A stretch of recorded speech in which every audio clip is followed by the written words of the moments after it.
الحمدللہ رب العالمین والصلاة والسلام علی سید الانبیاء والمرسلین محمد وعلی آلہ وصحبہ اجمعین اما بعد۔ اس سے پہلی مجلس میں ہم نے بتایا تھا، یہ عرض کیا تھا کہ کن جانوروں کی قربانی کی جا سکتی ہے۔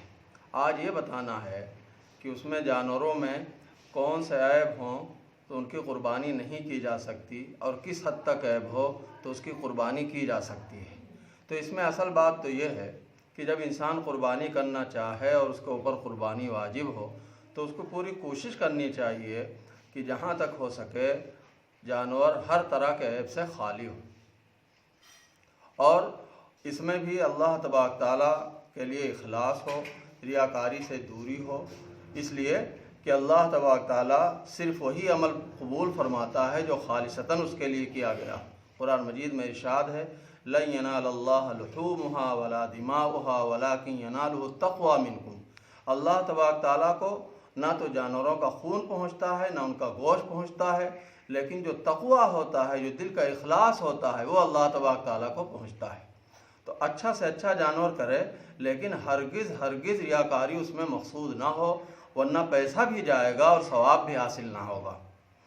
حضرت صلی اللہ علیہ وسلم بھی عمدہ سے عمدہ جانوروں کی قربانی کیا کرتے تھے، تو ہم کو بھی کوشش کرنی چاہیے کہ جتنے کی جیب اجازت دے، جتنے ہمارے پاس استطاعت ہو، اس کے اعتبار سے جو بہتر سے بہتر جانور ہو اس کی قربانی کریں، اور اس کا خیال رکھیں کہ ہر طرح کے عیب سے خالی ہو۔ حدیث شریف میں فرمایا گیا کہ جب کسی جانور کی قربانی کرنی ہو تو اس کی آنکھ کو دیکھ لینا چاہیے، اس کے کان کو دیکھ لینا چاہیے۔ دیکھ لینا چاہیے کا مطلب ہی یہی ہے کہ اس میں کوئی عیب نہ ہو۔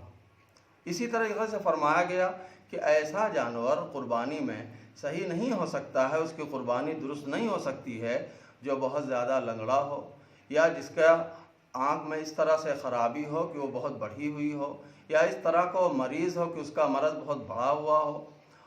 انہی سب احادیث کی بنیاد پر فقہا نے فرمایا ہے کہ اگر عیب ہلکا سا ہو، معمولی سا ہو تو اس کی معافی ہو سکتی ہے، لیکن عیب اگر بہت بڑھا ہوا ہو تو اس کی قربانی صحیح نہیں ہو سکتی۔ اس کی حد بندی کے سلسلے میں اختلاف بھی ہو گیا۔ خود فقہائے احناف کے یہاں کئی اقوال ملتے ہیں۔ ایک قول میں یہ ہے کہ اگر چوتھائی تک کوئی عیب ہوتا ہے تو معاف ہے، اس سے زیادہ معاف نہیں ہے۔ ایک قول میں یہ بھی ہے کہ اگر نصف تک، آدھے تک عیب ہوتا ہے تو معاف ہے، اس سے زیادہ معاف نہیں ہے۔ ایک قول یہ ہے کہ تہائی تک معاف ہے، اور ایک قول یہ ہے کہ اگر عیب تہائی سے کم ہے تو وہ معاف ہے، ورنہ معاف نہیں ہے۔ احتیاطاً اسی قول پر عمل کرنے کی کوشش کرنی چاہیے۔ اب اس کا مطلب کیا ہوا کہ اگر کسی جانور کا ایک کان عیب زدہ ہے، کٹا ہوا ہے، لیکن وہ تہائی سے کم کٹا ہوا ہے تو اس کی قربانی کی جا سکتی ہے۔ اگر تہائی کٹا ہوا ہے یا اس سے زیادہ کٹا ہوا ہے تو اس کی قربانی نہیں کی جا سکتی ہے۔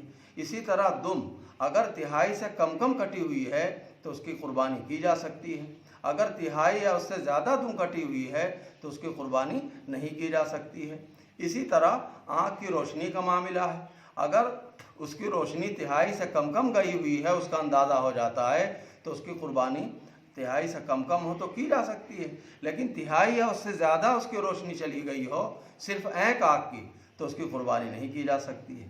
جہاں تک اس کے لنگڑاہٹ کا تعلق ہے تو اگر کوئی جانور ایک پیر سے لنگڑا ہے لیکن وہ لنگڑاپن اتنا بڑھا ہوا نہیں ہے کہ وہ پیر بالکل رکھتا ہی نہ ہو، بلکہ اس پیر کو رکھتا ہے اور اس کے ذریعے سے وہ جہاں پر قربانی کرنی ہے وہاں جا سکتا ہے، تو اس کی قربانی کرنا صحیح ہے، اس میں کوئی حرج کی بات نہیں۔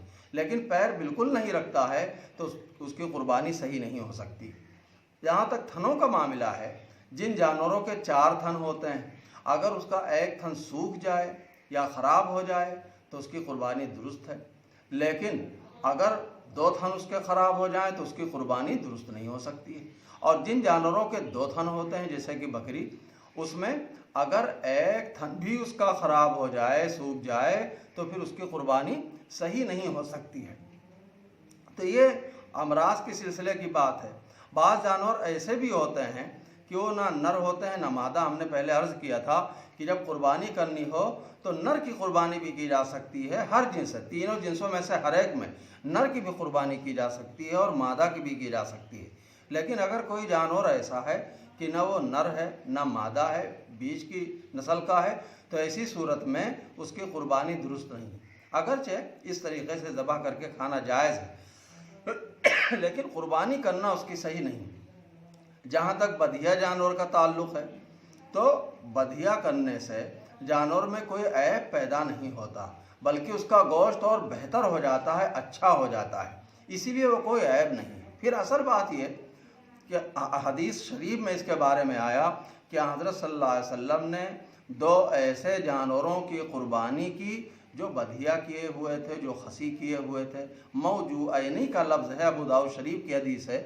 تو جب حدیث میں آ گیا کہ اس کی قربانی کی جا سکتی ہے تو اب بات ہی ختم ہو جاتی ہے۔ تو یہ عیوب کے سلسلے میں مختصر بات ہے۔ جہاں تک قربانی کے وقت کا تعلق ہے تو قربانی کے احناف کے نزدیک صرف 3 دن ہیں، ایک 10 ذی الحجہ اور 2 دن اس کے بعد والے۔ یہ حد بندی بعض صحابہ کرام سے ثابت ہے۔ موطا امام مالک میں احادیث موجود ہیں، اس کے علاوہ دارقطنی اور بہقی میں بھی احادیث موجود ہیں۔ بعض دوسرے ائمہ کے یہاں 13 تاریخ کو بھی کیا جا سکتا ہے، لیکن ظاہر بات ہے احناف کے لیے اس کی گنجائش نہیں ہو سکتی۔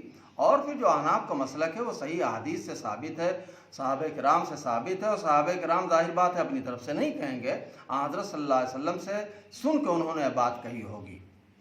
تو یہ اس کے وقت کا تعلق ہے۔ جہاں تک قربانی کرنے کا طریقے کا تعلق ہے تو اس میں بہت آسان مسئلہ ہے۔ اگر کوئی بسم اللہ اللہ اکبر کہہ کے ذبح کر دے تب بھی قربانی صحیح ہو جائے گی، دعائیں وغیرہ نہ پڑھے تب بھی۔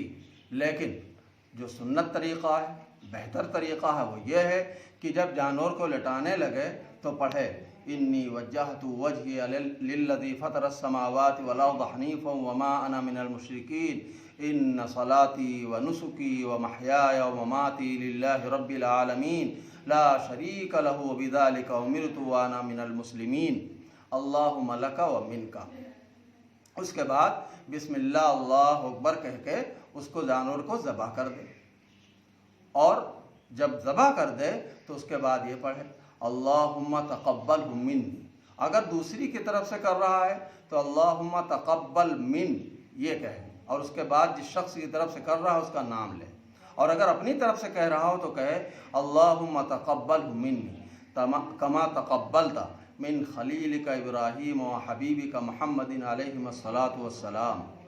تو یہ اگر دعا پڑھ دے تو یہ اچھا ہے، اللہم تقبل منی کما تقبلت من حبیبک محمد و خلیلک ابراہیم علیہ الصلاۃ والسلام۔ اگر نہ بھی پڑھے، صرف بسم اللہ اللہ اکبر کہہ کے ذبح کر دے تب بھی قربانی ہو جاتی۔ اور لٹانے میں سنت طریقہ یہ ہے کہ خود ذبح کرنے والے کا منہ بھی قبلے کی طرف ہو اور جانور کا منہ بھی قبلے کی طرف کیا جائے۔ اور یہ اسی وقت ہو سکتا ہے کہ جب جس طرح قبر میں مردے کو لٹاتے ہیں اس کے بالکل برعکس جانور کو لٹایا جائے، یعنی ہمارے یہاں ہندوستان میں اس کا سر جو ہے وہ دکھن طرف کر دیا جائے، پیر اس کے اتر کی طرف کر دیے جائیں، تب یہ صحیح سمت بنے گی۔ اس لیے کہ بائیں پہلو پر لٹا کر قربانی کرنے کا ذکر آتا ہے، بائیں پہلو پہ اسی طرح لٹا پائیں گے۔ تو اس میں یہ ہوگا جب اس طرح لٹائیں گے کہ جانور کا رخ بھی قبلے کی طرف ہو جائے گا اور قربانی کرنے والے کا رخ بھی قبلے کی طرف ہو جائے گا۔ یہ افضل طریقہ ہے۔ بقیہ ہم نے جیسا کہ عرض کیا، اگر یہ دعائیں نہ بھی پڑھے اور اس طریقے سے نہ بھی لٹائے تب بھی قربانی ہو جائے گی۔ وآخر دعوانا الحمدللہ رب العالمین۔